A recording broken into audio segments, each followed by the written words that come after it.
Just saw it, but I didn't take time to open it. I didn't even open the computer yesterday. Okay. Hi, Keith. There he is. Chapter 7. It was a bitter winter. The stormy weather was followed by sleet and snow, and then by a hard frost which did not break till well into February. The animals carried on as best they could with the rebuilding of the windmill, well knowing that the outside world was watching them, and that the envious human beings would rejoice and triumph if the mill were not finished on time. Out of spite, the human beings pretended not to believe that it was Snowball who had destroyed the windmill. They said that it had fallen down because the walls were too thin. The animals knew that this was not the case.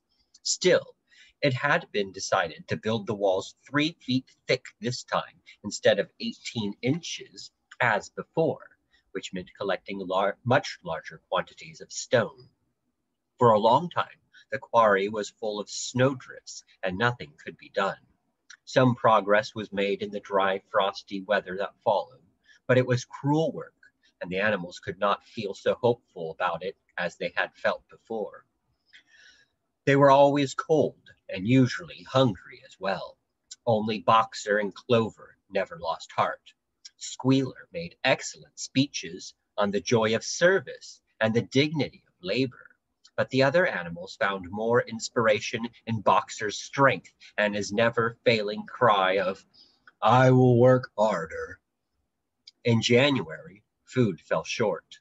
The corn ration was drastically reduced, and it was announced that an extra potato ration would be issued to make up for it. Then it was discovered that the greater part of the potato crop had been frosted in the clamps, which had not been covered thickly enough. The potatoes had become soft and discolored, and only a few were edible. For days at a time, the animals had nothing to eat but chaff and mangels. Starvation seemed to stare them in the face. It was vitally necessary to conceal this fact from the outside world. Emboldened by the collapse of the windmill, the human beings were inventing fresh lies about Animal Farm. Once again, it was being put about that the animals were dying of famine and disease, and that they were continually fighting amongst themselves, and had resorted to cannibalism and infanticide. Napoleon was well aware of the bad results that might follow if the real facts of the food situation were known, and he decided to make use of Mr. Whymper to spread a contrary impression. Hitherto, the animals had had little or no contact with Whymper on his weekly visits. Now, however, a few selected animals, mostly sheep, were instructed to remark casually in his hearing that rations had been increased. In addition, Napoleon ordered the almost empty bins in the store shed to be filled nearly to the brim with sand, which was then covered up with what remained of the grain and meal. On some suitable pretext, Whymper was led through the store shed and allowed to catch a glimpse of the bins. He was deceived and continued to report to the outside world that there was no food shortage on Animal Farm. Nevertheless, towards the end of January, it became obvious that it would be necessary to procure some grain from somewhere. These days, Napoleon rarely appeared in public, but spent all his time in the farmhouse, which was guarded at each door by fierce-looking dogs. When he did emerge, it was in a ceremonial manner, with an escort of 6 dogs who closely surrounded him and growled if anyone came too near. Frequently, he did not even appear on Sunday mornings, but issued his orders through one of the other pigs, usually Squealer. One Sunday morning, Squealer announced that the hens, who had just come in to lay again, must surrender their eggs. Napoleon had accepted, through Whymper, a contract for 400 eggs a week. The price of these would pay for enough grain and meal to keep the farm going till summer came on and conditions were easier. When the hens heard of this, they raised a terrible outcry. They had been warned earlier that this sacrifice might be necessary, but had not believed that it would really happen. They were just getting their clutches ready for the spring sitting, and they protested that to take the eggs away now was murder. For the first time since the expulsion of Jones, there was something resembling a rebellion. Led by 3 young black Minorca pullets, the hens made a determined effort to thwart Napoleon's wishes. Their method was to fly up to the rafters and there lay their eggs, which smashed to pieces on the floor. Napoleon acted swiftly and ruthlessly. He ordered the hens' rations to be stopped and decreed that any animal giving so much as a grain of corn to a hen should be punished by death. The dogs saw to it that these orders were carried out. For 5 days the hens held out. Then they capitulated and went back to their nesting boxes. 9 hens had died in the meantime. Their bodies were buried in the orchard, and it was given out that they had died of coccidiosis. Whymper heard nothing of this affair, and the eggs were duly delivered, a grocer's van driving up to the farm once a week to take them away. All this while, no more had been seen of Snowball. He was rumored to be hiding on one of the neighboring farms, either Foxwood or Pinchfield. Napoleon was by this time on slightly better terms with the other farmers than before. It happened that there was in the yard a pile of timber which had been stacked there 10 years earlier when a beech spinney was cleared. It was well seasoned, and Whymper had advised Napoleon to sell it. Both Mr. Pilkington and Mr. Frederick were anxious to buy it. Napoleon was hesitating between the two, unable to make up his mind. It was noticed that whenever he seemed on the point of coming to an agreement with Frederick, Snowball was declared to be in hiding at Foxwood, while when he inclined towards Pilkington, Snowball was said to be at Pinchfield. Suddenly, early in the spring, an alarming thing was discovered. Snowball was secretly frequenting the farm by night. The animals were so disturbed that they could hardly sleep in their stalls. Every night, it was said, he came creeping in under cover of darkness and performed all kinds of mischief. He stole the corn, he upset the milk pails, he broke the eggs, he trampled the seed beds, he gnawed the bark off the fruit trees. Whenever anything went wrong, it was because it became usual to attribute it to Snowball. If a window was broken or a drain was blocked up, someone was certain to say that Snowball had come in the night and done it. And when the key of the store shed was lost, the whole farm was convinced that Snowball had thrown it down the well. Curiously enough, they went on believing this even after the mislaid key was found under a sack of meal. The cows declared unanimously that Snowball crept into their stalls and milked them in their sleep. The rats, which had been troublesome that winter, were also said to be in league with Snowball. Napoleon decreed that there should be a full investigation into Snowball's activities. With his dogs in attendance, he set out and made a careful tour of inspection of the farm buildings, the other animals following at a respectful distance. At every few steps, Napoleon stopped and snuffed the ground for traces of Snowball's footsteps, which, he said, he could detect by the smell. He snuffed in every corner, in the barn, in the cowshed, in the hen houses, in the vegetable garden, and found traces of Snowball almost everywhere. He would put his snout to the ground, give several deep sniffs, claim in a terrible voice, "Snowball has been here. I can smell him distinctly." And at the word "Snowball," all the dogs let out blood-curdling growls and showed their side teeth.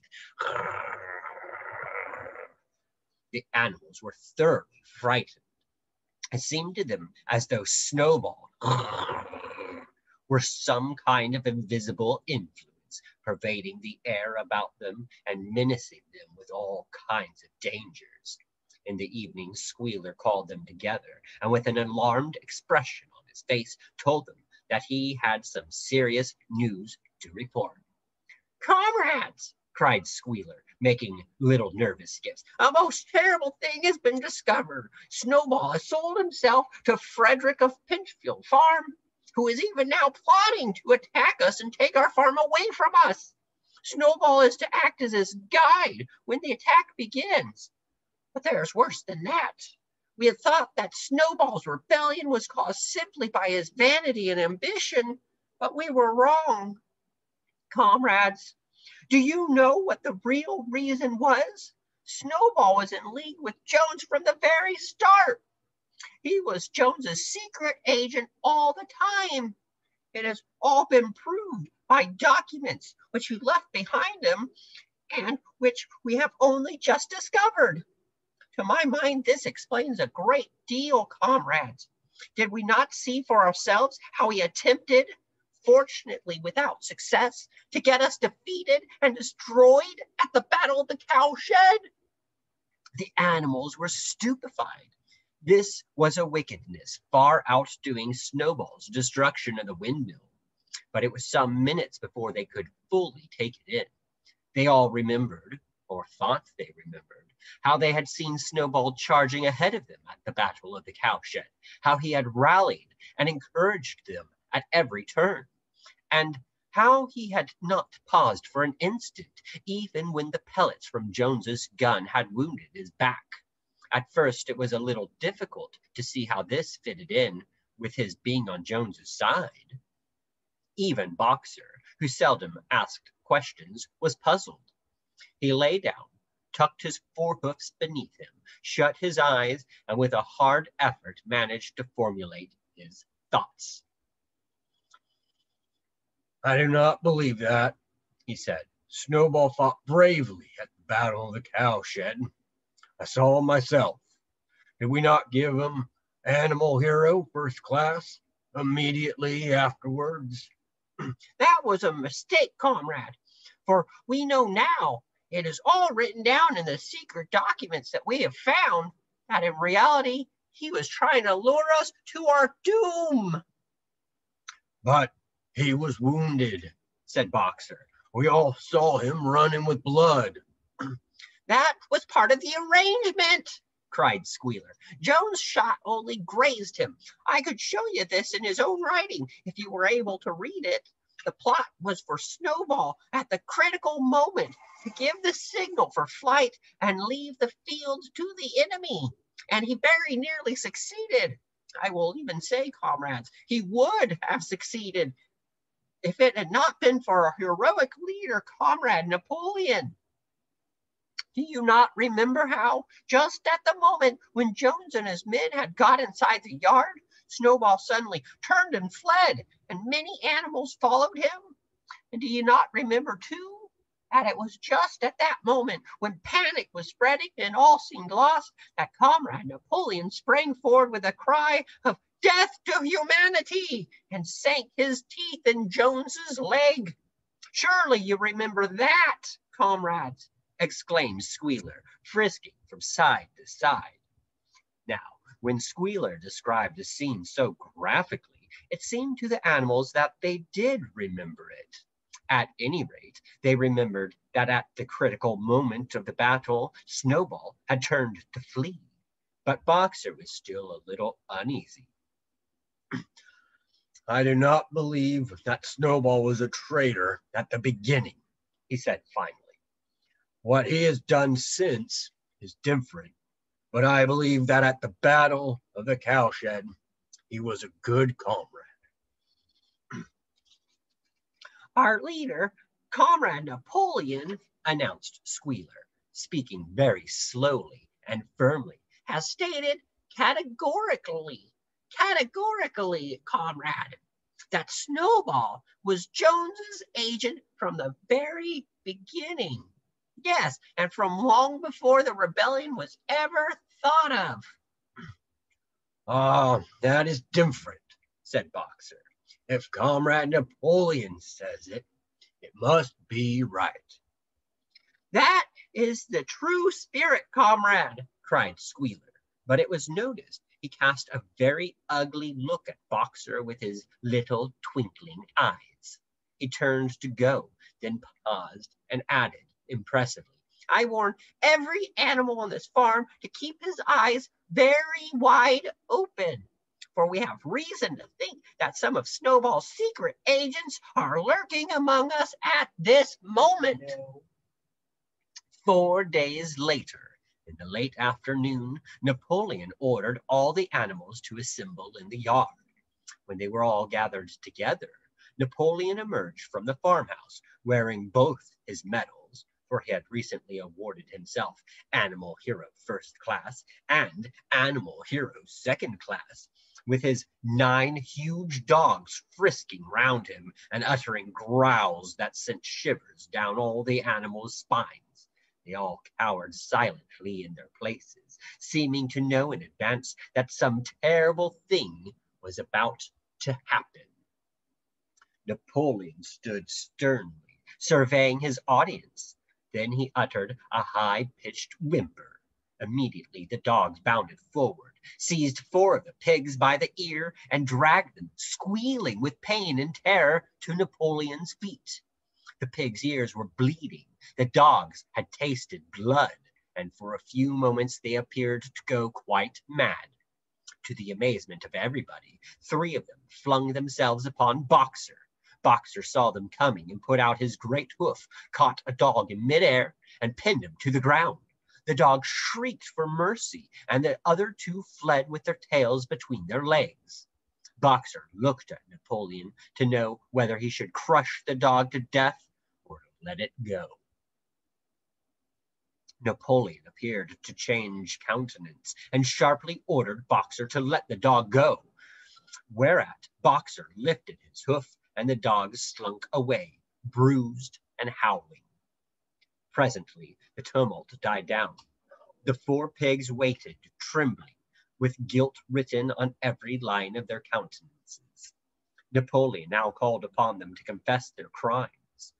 They were the same 4 pigs as had protested when Napoleon abolished the Sunday meetings. Without any further prompting, they confessed that they had been secretly in touch with Snowball ever since his expulsion, that they had collaborated with him in destroying the windmill, and that they had entered into an agreement with him to hand over Animal Farm to Mr. Frederick. They added that Snowball had privately admitted to them that he had been Jones's secret agent for years past. When they had finished their confession, the dogs promptly tore their throats out, and in a terrible voice, Napoleon demanded whether any other animal had anything to confess. The 3 hens who had been the ringleaders in the attempted rebellion over the eggs now came forward and stated that Snowball had appeared to them in a dream and incited them to disobey Napoleon's orders. They too were slaughtered. Then a goose came forward and confessed to having secreted 6 ears of corn during the last year's harvest and eaten them in the night. Then a sheep confessed to having urinated in the drinking pool, urged to do this, so she said, by Snowball. And 2 other sheep confessed to having murdered an old ram, an especially devoted follower of Napoleon, by chasing him round and round a bonfire when he was suffering from a cough. They were all slain on the spot. And so the tale of confessions and executions went on until there was a pile of corpses lying before Napoleon's feet, and the air was heavy with the smell of blood, which had been unknown there since the expulsion of Jones. When it was all over, the remaining animals, except for the pigs and dogs, crept away in a body. They were shaken and miserable. They did not know which was more shocking, the treachery of the animals who had leagued themselves with Snowball, or the cruel retribution they had just witnessed. In the old days, there had often been scenes of bloodshed equally terrible, but it seemed to all of them that it was far worse now that it was happening among themselves. Since Jones had left the farm, until today, no animal had killed another animal, Not even a rat had been killed. They had made their way onto the little knoll where the half-finished windmill stood, and with one accord they all lay down as though huddling together for warmth. Clover, Muriel, Benjamin, the cows, the sheep, and a whole flock of geese and hens. Everyone, indeed, except the cat, who had suddenly disappeared just before Napoleon ordered the animals to assemble. For some time, nobody spoke. Only Boxer remained on his feet.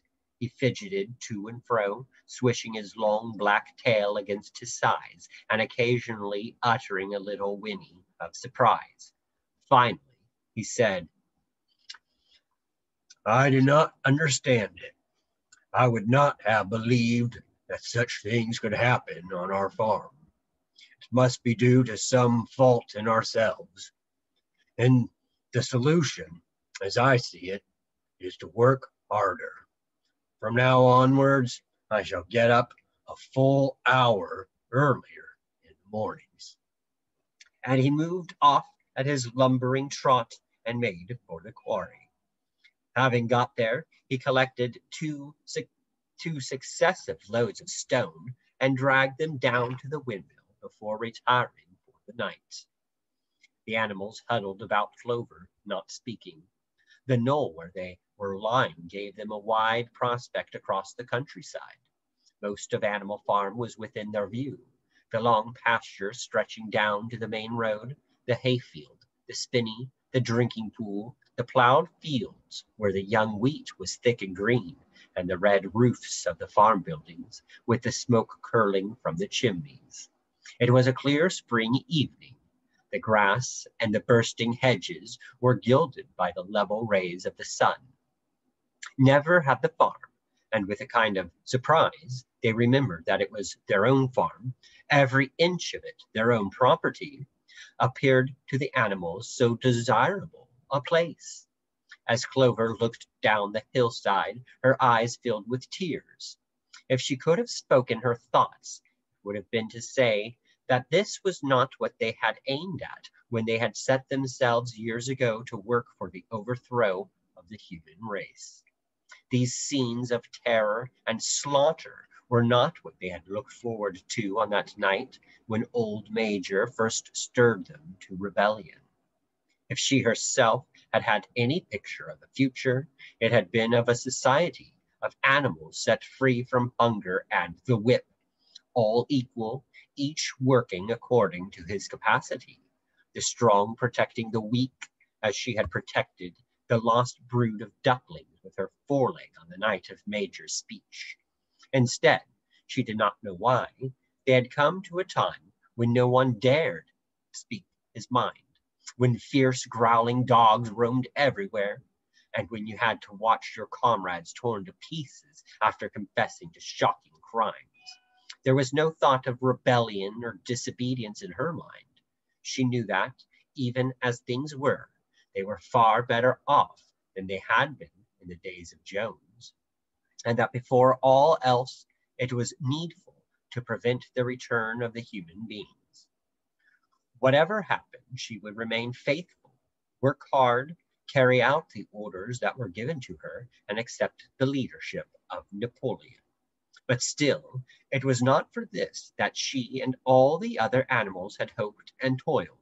It was not for this that they had built the windmill and faced the bullets of Jones's gun. Such were her thoughts, though she lacked the words to express them. At last, feeling this to be in some way a substitute for the words she was unable to find, she began to sing Beasts of England. The other animals sitting round her took it up, and they sang it 3 times over, very tunefully, but slowly and mournfully, in a way they had never sung it before. They had just finished singing it for the 3rd time when Squealer, attended by 2 dogs, approached them with the air of having something important to say. He announced that, by a special decree of Comrade Napoleon, Beasts of England had been abolished. From now onwards, it was forbidden to sing it. The animals were taken aback. "Why?" cried Muriel. "It's no longer needed, comrade. said Squealer stiffly. Beasts of England was a song of the rebellion, but the rebellion is now completed. The execution of the traitors this afternoon was the final act. The enemy, both external and internal, has been defeated. And Beasts of England, we expressed our longing for a better society in days to come. But that society has now been established. Clearly, this song has no longer any purpose. Frightened though they were, some of the animals might possibly have protested. But at this moment, the sheep set up their usual bleating of 4 legs good, 2 legs bad, which went on for several minutes and put an end to the discussion. So, Beasts of England was heard no more. In its place, Minimus, the poet, had composed another song, which began, Animal farm, never through me shalt thou come to harm. And this was sung every Sunday morning after the hoisting of the flag. But somehow neither the words nor the tune ever seemed to the animals to come up to Beasts of England.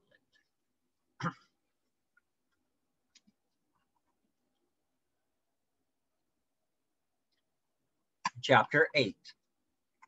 A few days later, when the terror caused by the executions had died down, some of the animals remembered, or thought they remembered, that the 6th commandment decreed, no animal shall kill any other animal.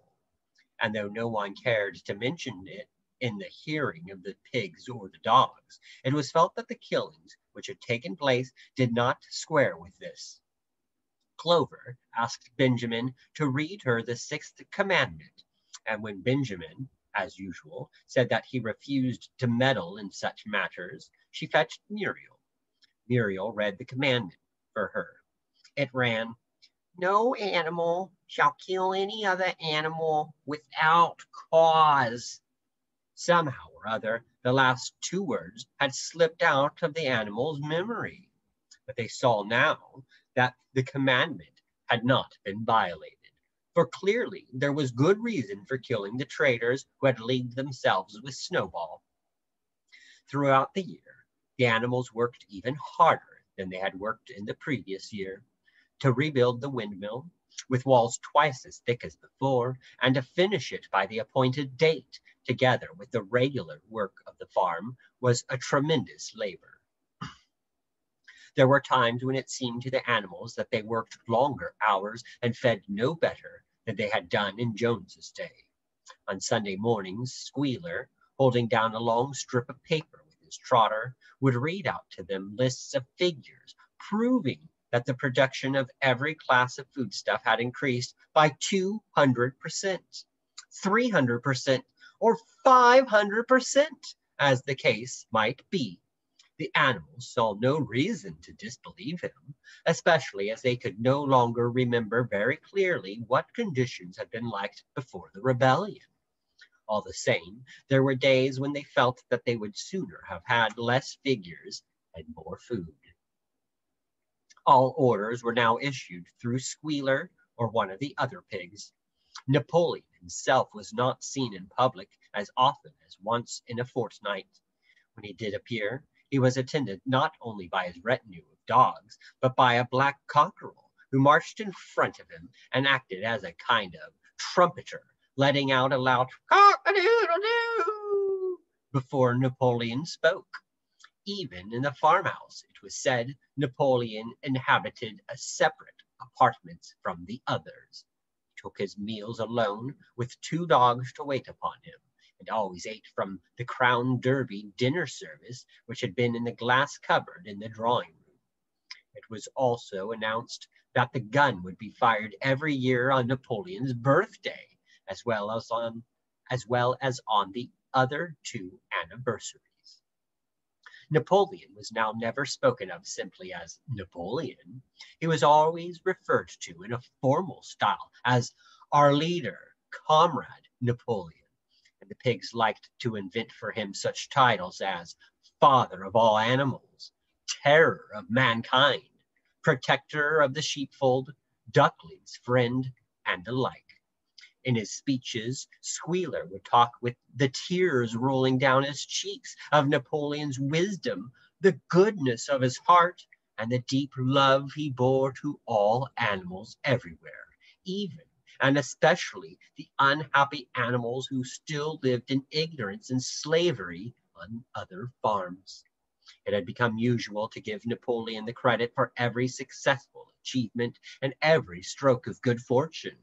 You would often hear one hen remark to another, "Under the guidance of our leader, Comrade Napoleon, I have laid 5 eggs in 6 days." Or two cows enjoying a drink at the pool would exclaim, "Thanks to the leadership of Comrade Napoleon, how excellent this water tastes."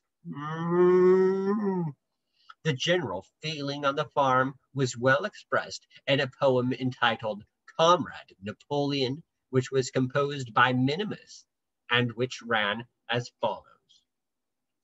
Friend of the fatherless, fountain of happiness, Lord of the swill bucket, oh, how my soul is on fire when I gaze at thy calm and commanding eye. Like the sun in the sky, Comrade Napoleon, thou art the giver of all that thy creatures love, full belly twice a day, clean straw to roll upon. Every beast, great or small, sleeps at peace in his stall. Thou watchest over all, Comrade Napoleon.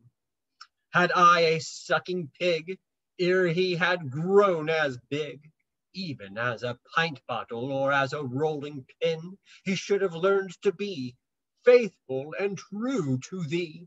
Yes, his first squeak should be, Comrade Napoleon. Napoleon approved of this poem and caused it to be inscribed on the wall of the big barn at the opposite end from the 7 Commandments. It was surmounted by a portrait of Napoleon in profile, executed by Squealer in white paint. Meanwhile, through the agency of Whymper, Napoleon was engaged in complicated negotiations with Frederick and Pilkington. The pile of timber was still unsold. Of the two, Frederick was the more anxious to get hold of it, but he would not offer a reasonable price.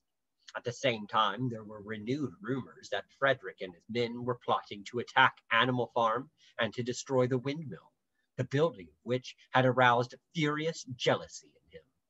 Snowball was known to be still skulking on Pinchfield Farm.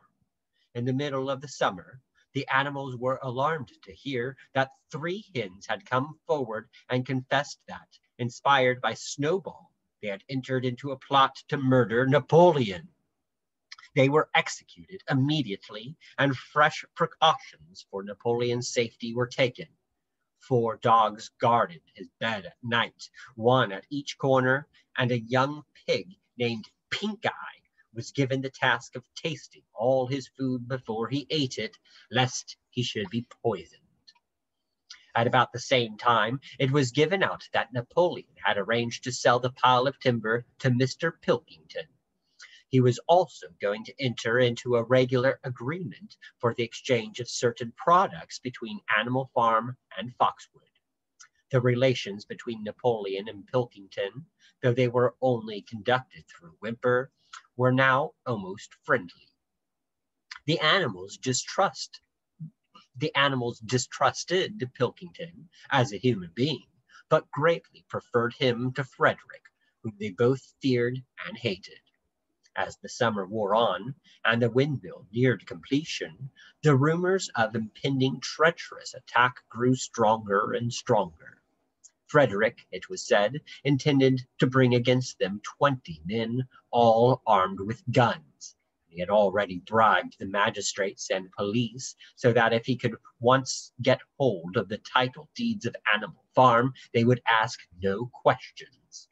Moreover, terrible stories were leaking out from Pinchfield about the cruelties that Frederick practiced upon his animals. He had flogged an old horse to death. He starved his cows. He had killed a dog by throwing it into the furnace. He amused himself in the evenings by making cocks fight with splinters of razor blade tied to their spurs. The animals' blood boiled with rage when they heard of these things being done to their comrades, and sometimes they clamored to be allowed to go out in a body and attack Pinchfield Farm, drive out the humans, and set the animals free. But Squealer counseled them to avoid rash actions and trust in Comrade Napoleon's strategy. Nevertheless, feeling against Frederick continued to run high. One Sunday morning, Napoleon appeared in the barn and explained that he had never at any time contemplated selling the pile of timbers to Frederick. He considered it beneath his dignity, he said, to have dealings with scoundrels of that description. The pigeons, who were still sent out to spread tidings of the rebellion, were forbidden to set foot anywhere on Foxwood, and were also ordered to drop their former slogan of "Death to Humanity" in favor of "Death to Frederick." In the late summer, yet another of Snowball's machinations was laid to bear. The wheat crop was full of weeds, and it was discovered that on one of his nocturnal visits, Snowball had mixed weed seeds with the seed corn. A gander who had been privy to the plot had confessed his guilt to Squealer and immediately committed suicide by swallowing deadly nightshade berries. The animals now also learned that Snowball had never, as many of them had believed hitherto, received the order of Animal Hero First Class. This was merely a legend which had been spread some time after the Battle of the Cowshed by Snowball himself. So far from being decorated, he had been censured for showing cowardice in the battle. Once again, some of the animals heard this with a certain bewilderment, but Squealer was soon able to convince them that their memories had been at fault. In the autumn, by tremendous, exhausting effort, for the harvest had to be gathered at almost the same time, the windmill was finished.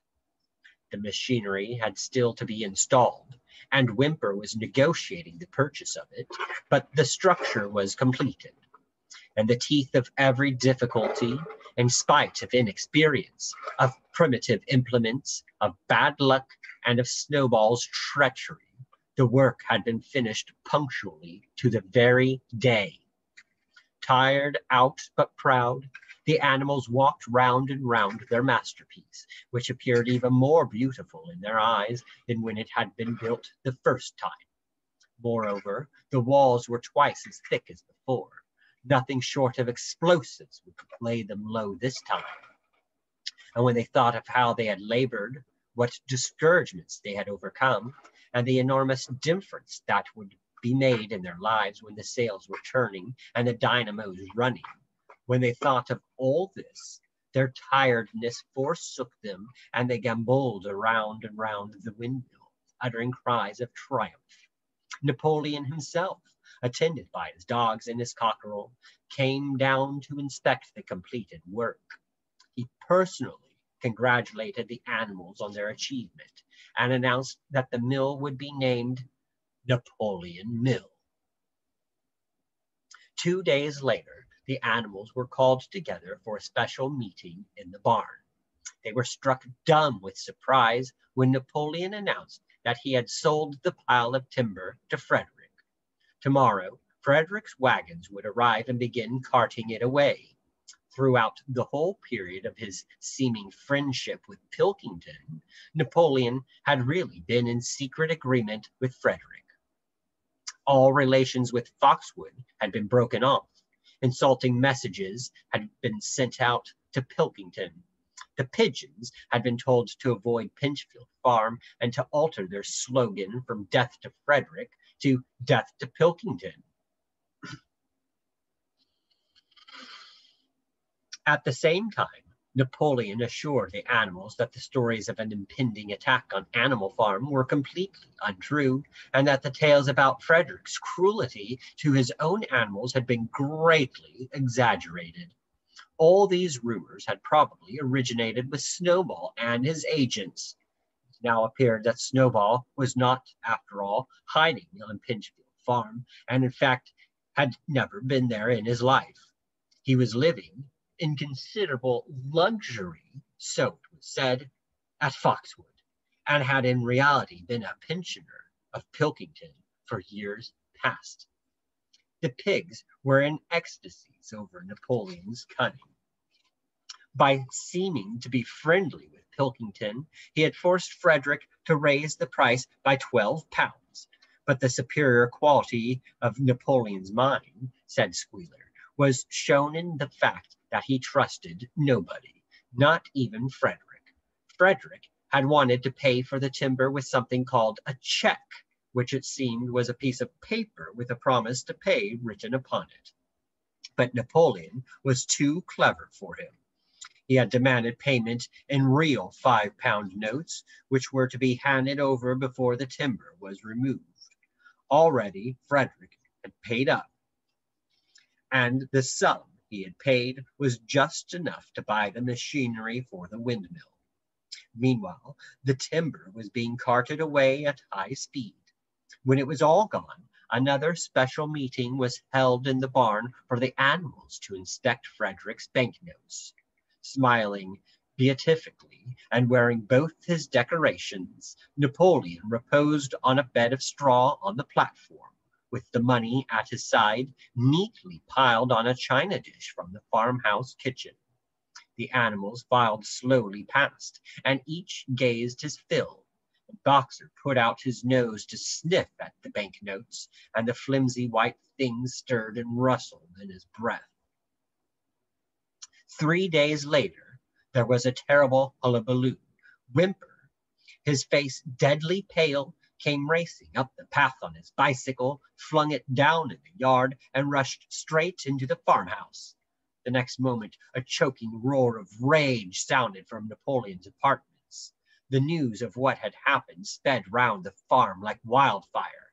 The banknotes were forgeries. Frederick had got the timber for nothing.